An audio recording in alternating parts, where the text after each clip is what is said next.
Some inherited forms of early-onset Parkinson's disease have typically been blamed on poorly functioning mitochondria, the powerhouses of cells. Without reliable sources of energy, neurons wither and die. Over time, neurodegeneration shows up in patients as trembling and difficulty walking, among other symptoms. But that might not be the whole story. Using the common fruit fly to investigate more fully, researchers have now found that the bulk of the damage stems from a related but different source: the neighboring maze-like endoplasmic reticulum.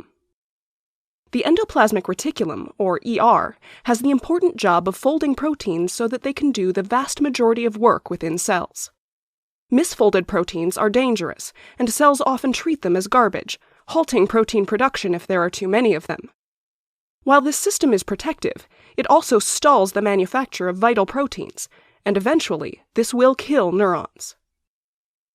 To find out if this ER stress might be at play in Parkinson's, researchers analyzed flies with mutant forms of the PINK1 or parkin genes.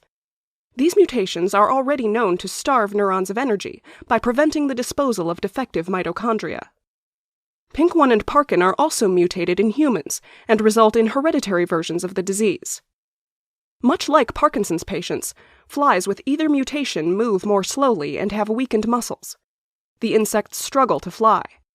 And they lose dopaminergic neurons in their brains, a classic feature of Parkinson's. Compared to normal flies, the scientists found that the mutants were in the throes of ER stress.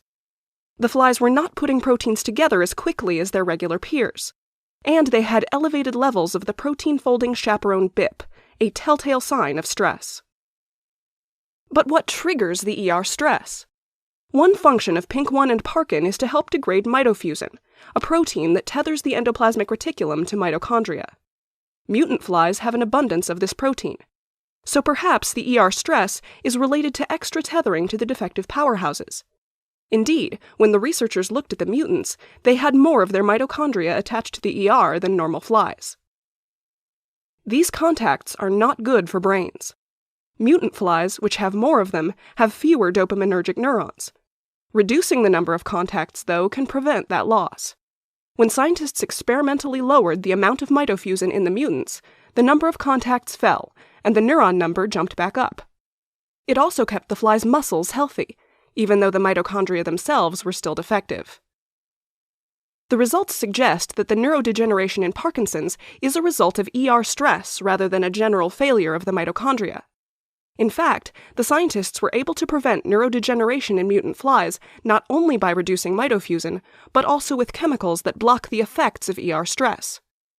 While the finding so far only applies to fruit flies, the researchers think a similar intervention in people might help treat certain forms of Parkinson's.